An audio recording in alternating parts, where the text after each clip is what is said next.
I've had it with this motherfucking ape on this motherfucking island. Samuel L. Jackson and King Kong in one movie? Well, sign me up.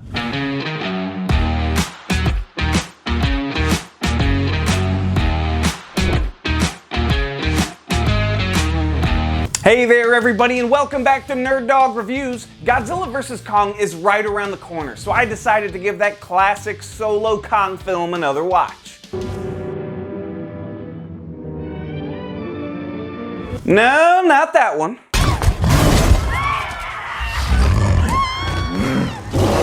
Not that one either. Okay, so maybe it's not a classic, but Kong Skull Island is an absolute blast that will have you pounding your chest and throwing your popcorn. The cast is amazing. We've got Samuel L. Jackson, John Goodman, John C. Reilly, Tom Hiddleston, and Brie Larson. Yeah, Brie Larson. She's great. Just leave her alone, you nerds. But seriously, what more could you want? You've got Captain Marvel, Nick Fury, and Loki fighting a big old monkey. The link between this movie and the Godzilla films is the Monarch Corporation, a secret scientific corporation that had previously appeared in the 2014 Godzilla film, so they let you know right away that these two films take place in the same universe. In preparation for Kong's big battle with Godzilla, Kong Skull Island made a few big changes to the character. The first being that this film is set in the 70s rather than the 30s, moving it forward in time enough to make his meeting with the lizard king of the monsters more plausible. The second is that they made him bigger.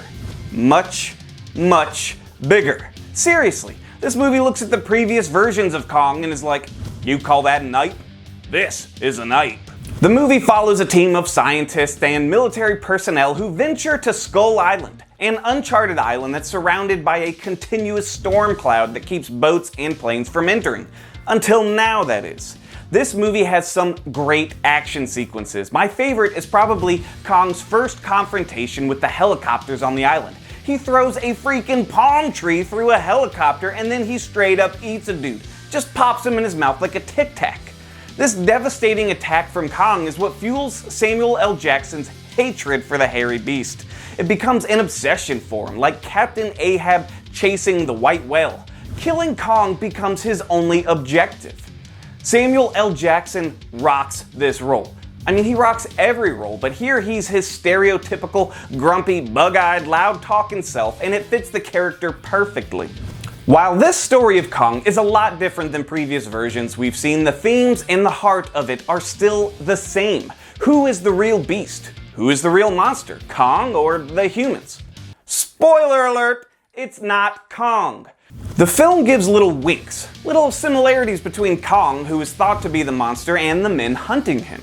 There's a scene where Kong leaves a giant, bloody handprint on the side of a rocky cliff after a battle, and John Goodman's character, who initiated the trip to Skull Island with the sole purpose of finding and killing Kong, looks down at his hand and sees that it's cut and bleeding too, creating a parallel between the two.